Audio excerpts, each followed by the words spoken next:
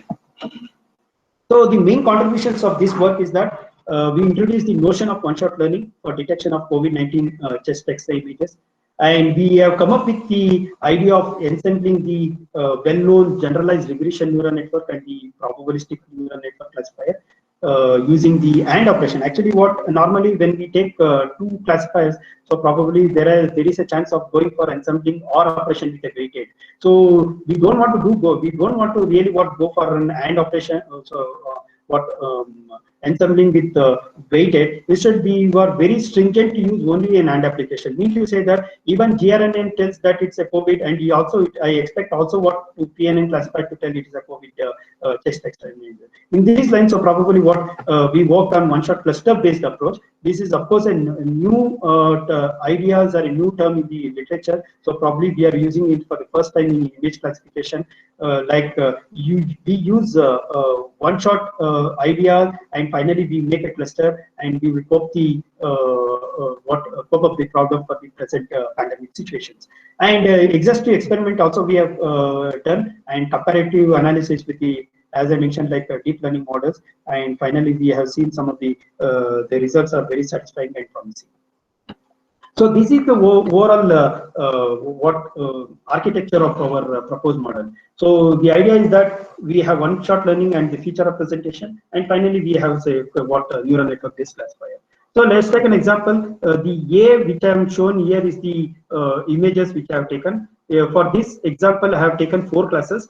This is the COVID-19 and normal. This is pneumonia with the virus and pneumonia and bacteria. So what I try to do is that randomly initially work what we will do is that randomly we will pick one images from the data set, and finally what these is used as a one-shot learning for our algorithm, and finally we extract some features. The features are very it is very plain features, nothing like a raw features, only the amplitude values we are just taking, and finally we are just giving to 2 different classifiers like GRN and PNN. And this step is very important, friends. Like when we take these randomly select one image. So what we want to understand is that we want to make a cluster out of this. How we would do a cluster is something like that. I'll show here. So what we do is that we train, we take 4 classes. Let us assume that we have 4 classes of COVID-19, normal, pneumonia virus, and pneumonia bacteria. And now what I do, I take the first class, and I wanted to know how the algorithm behaves for other images. I want to know the behavioral of the images for different what classifier, with keeping second, third, and fourth category as a constant. I mean to say that. Yeah, I will just show you how exactly this model works. Let's take an example. Initially I have 4 samples of COVID-19 and normal and pneumonia virus and pneumonia bacteria.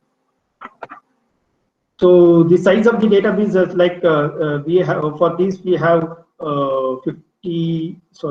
69 samples. For these 3 we have 79 samples.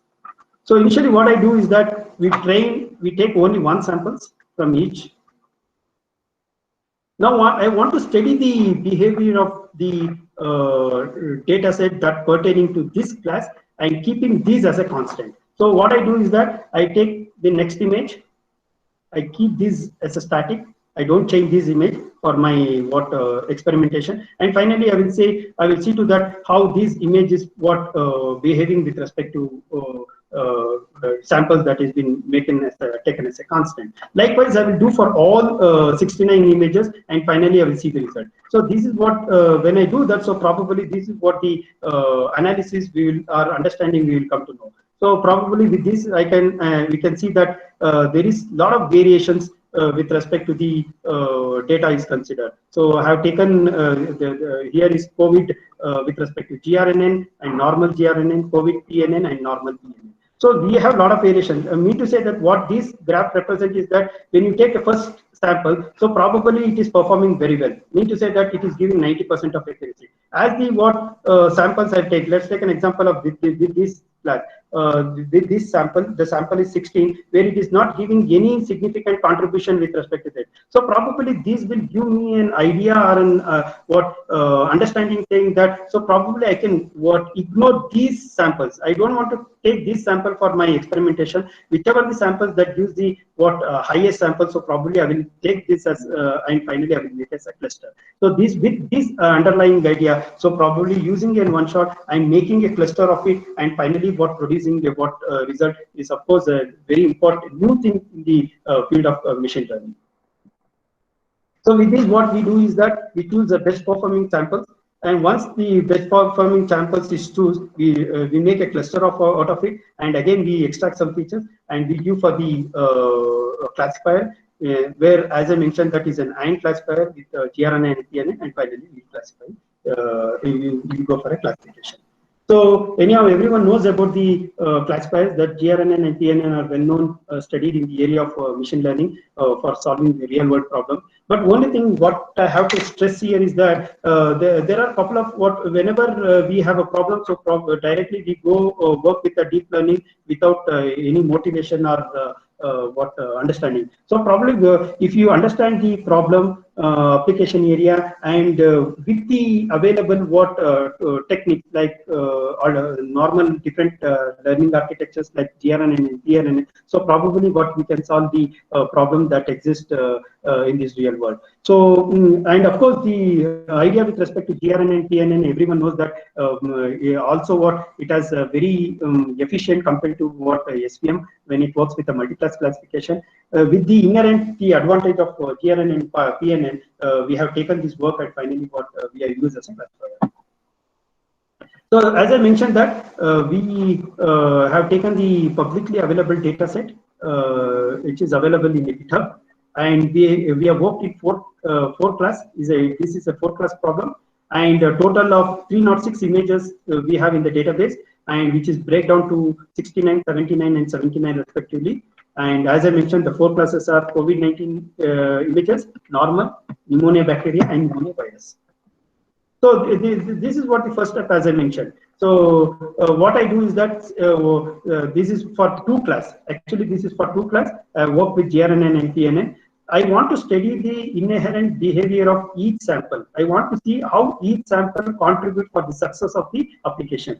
With this slide, so probably in this figure is it is very easy to understand that which sample is performing well. So probably if the like these areas, whichever the accuracy whichever pertaining here, so probably you can take like 25. The sample number 25 is achieving 100% result. And again 41 is achieving 100% result, 48 is achieving 100% result. So with this idea, take only 3 or 4 samples in each classes, and finally that helps really to make application very successful one. And this is what the class number 4. Friends, you can see the distributions here. Lot of distributions, variations with respect to the different classes is concerned. And so this is what the COVID-19 for PNN. Whichever the image you take, friends, whichever the image, this refers that whichever the image you take, so probably it is achieving 100% result when it comes to probabilistic neural network is concerned. This A is generalized regression neural network, and B is probabilistic neural network. So then, as I mentioned that I form the clusters.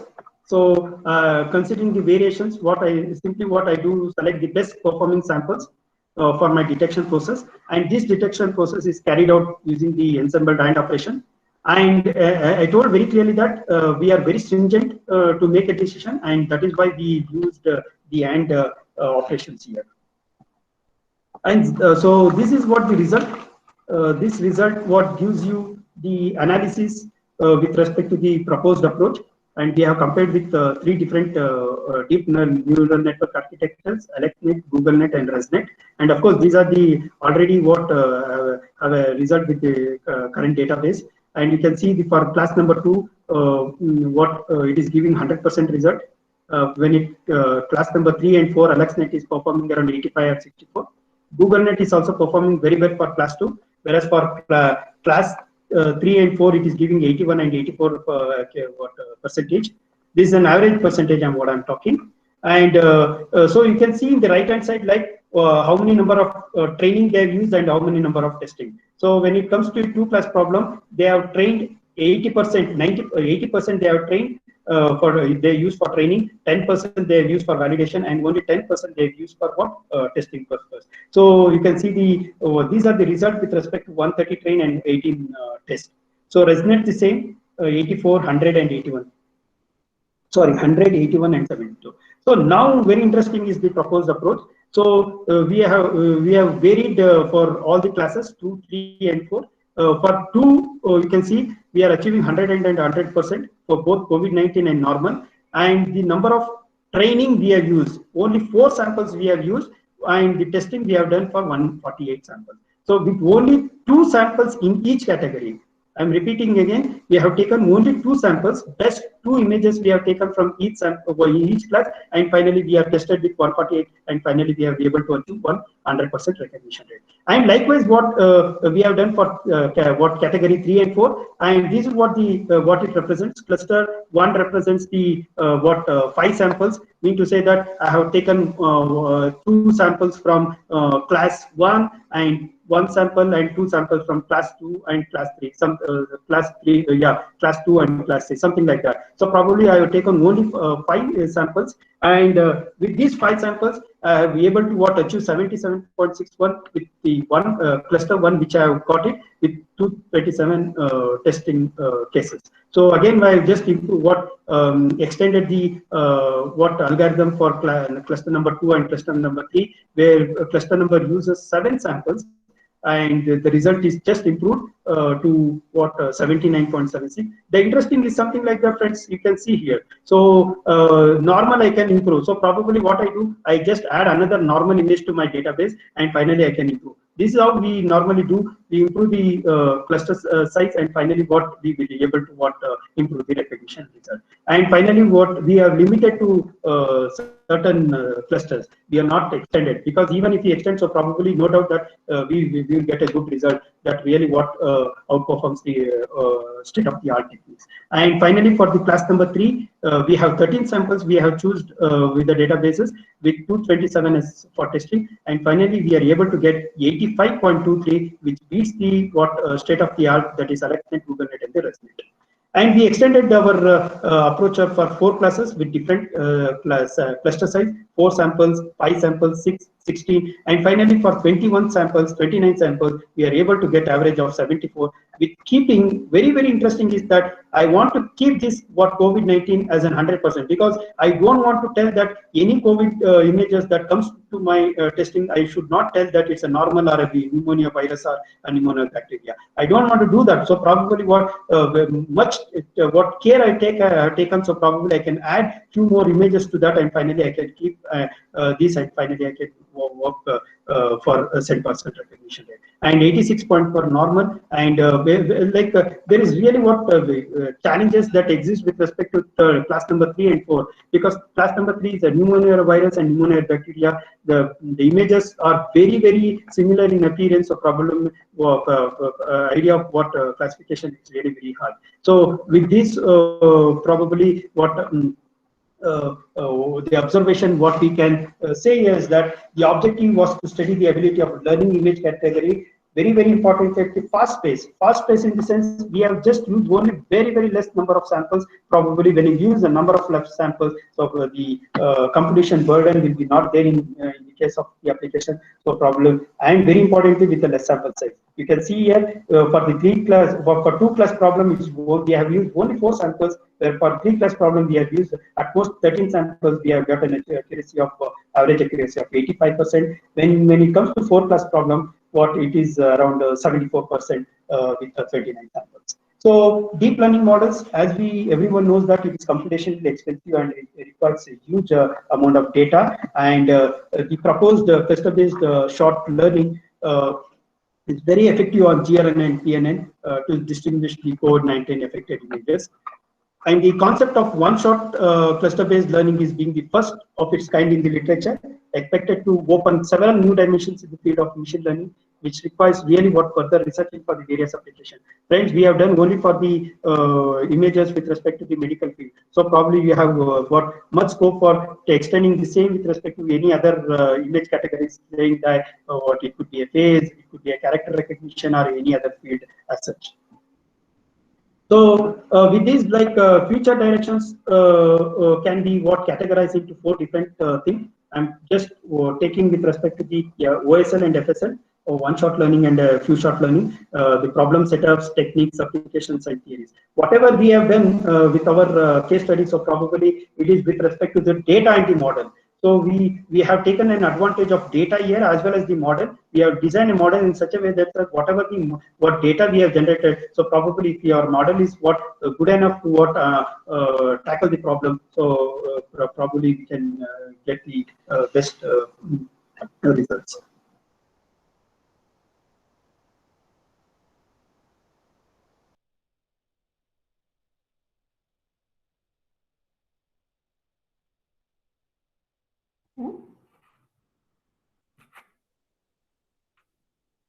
Sir? Aradhya, sir?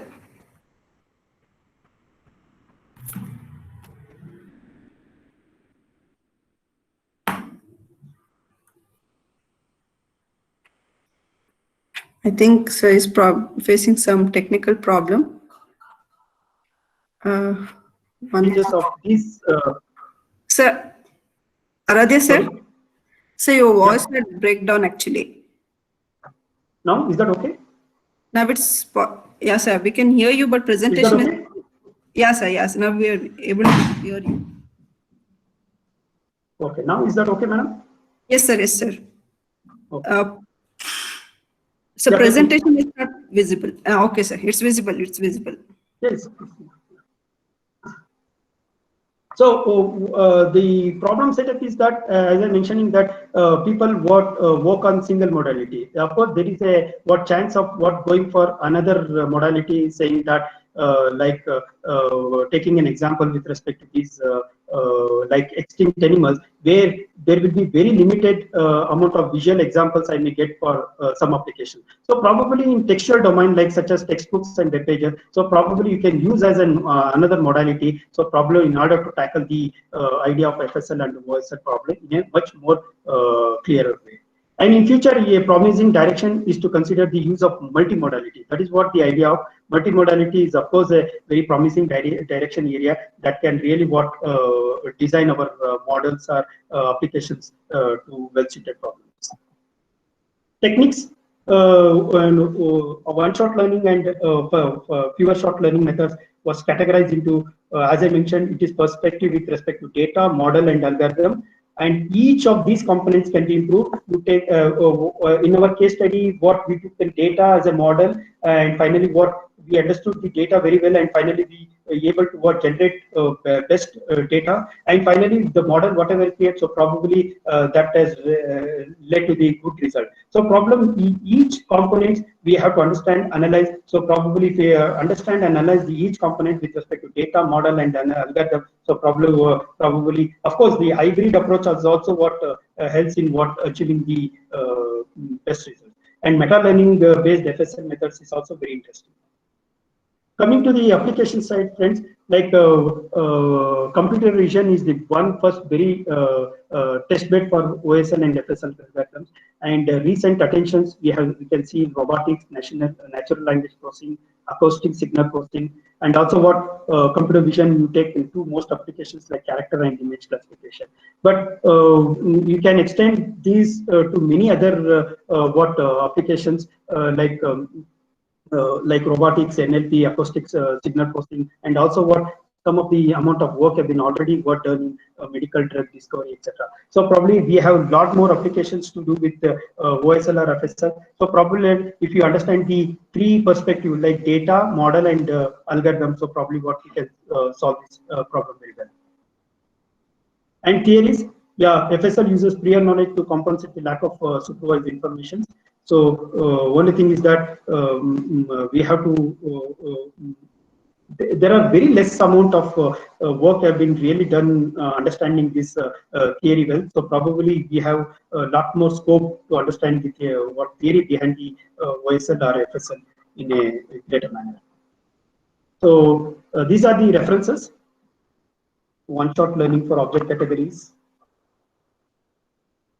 Yeah. One-shot learning for custom identification. These are some recent literature we can see on FSL or OSL.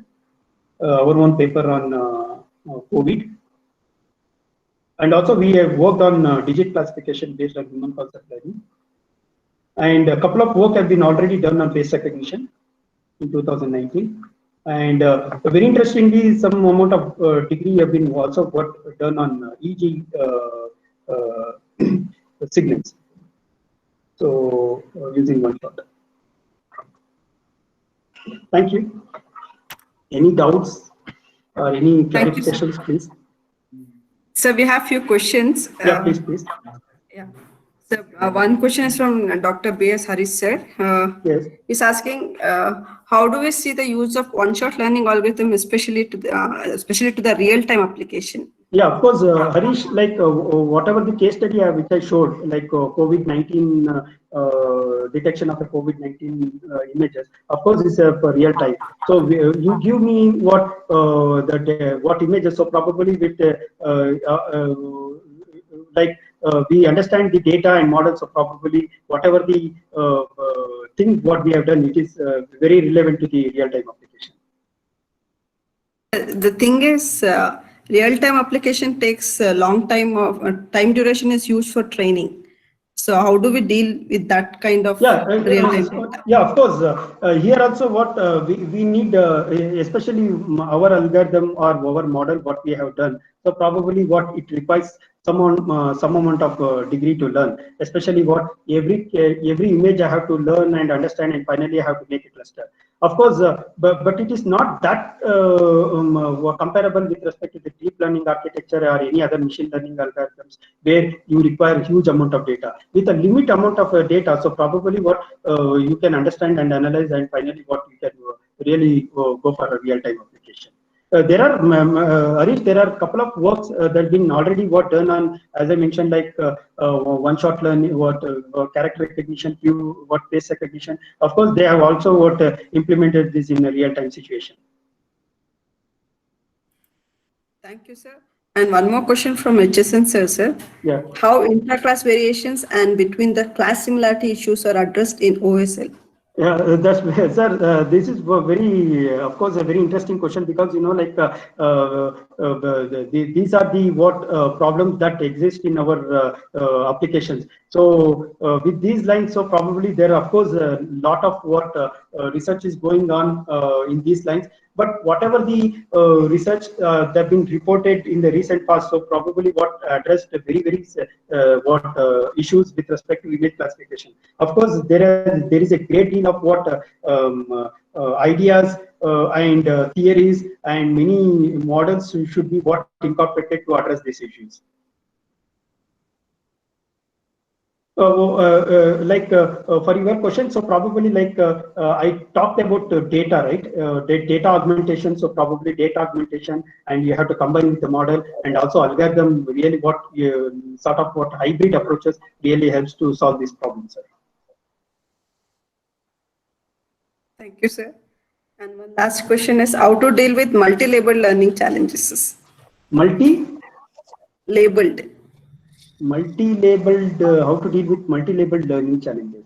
multi-labeled learning challenges. So I'm very sorry, but I have not come across with the multi-label. So I mean to say that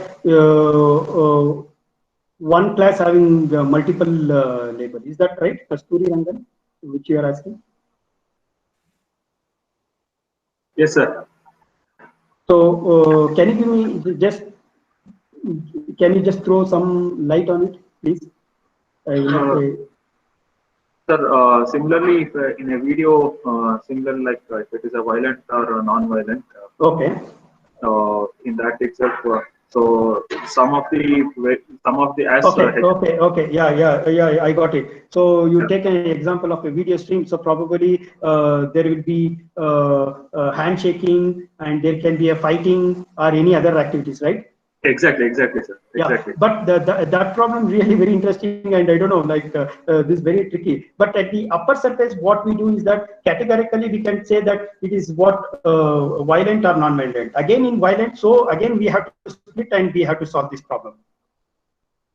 Okay. That is what the normal machine learning happens does, right? Let's take Yeah. an example. You view a video at the upper surface. You tell it is a what mean to say that it is what violent and non-violent. Again, in violent, again you have a category saying that what type of violent or something like that. So you have to go in deep, and finally you have to solve this problem. That is what my knowledge says. Okay, sir. Thank you, sir. Thank you for that. As of now, we have only this many questions. If any questions, I'll just direct to your mail ID, sir. I thank Munjinath, sir. Thank you very much. So, so this is the first time what we are coming with one-shot learning. Of course, the lot things have to what we have to gain knowledge with respect to this one. Whatever the things what we did from past 3-4 years, just I try to share some of the important things. So probably in the coming days, if I get some knowledge or get some sort of wisdom, so probably I can deliver in much more effective and greater manner. Thank you very much for your patience listening. I hope that this one-shot learning really opens lot of applications, and also what can see much more dimensions in the machine learning and artificial intelligence. Thank you very much for patience listening, and I once again thank Dr. Rupa and Dr. Harish for the opportunity. Thanks a lot, sir. Thanks for your time, sir. Thanks for sharing everything.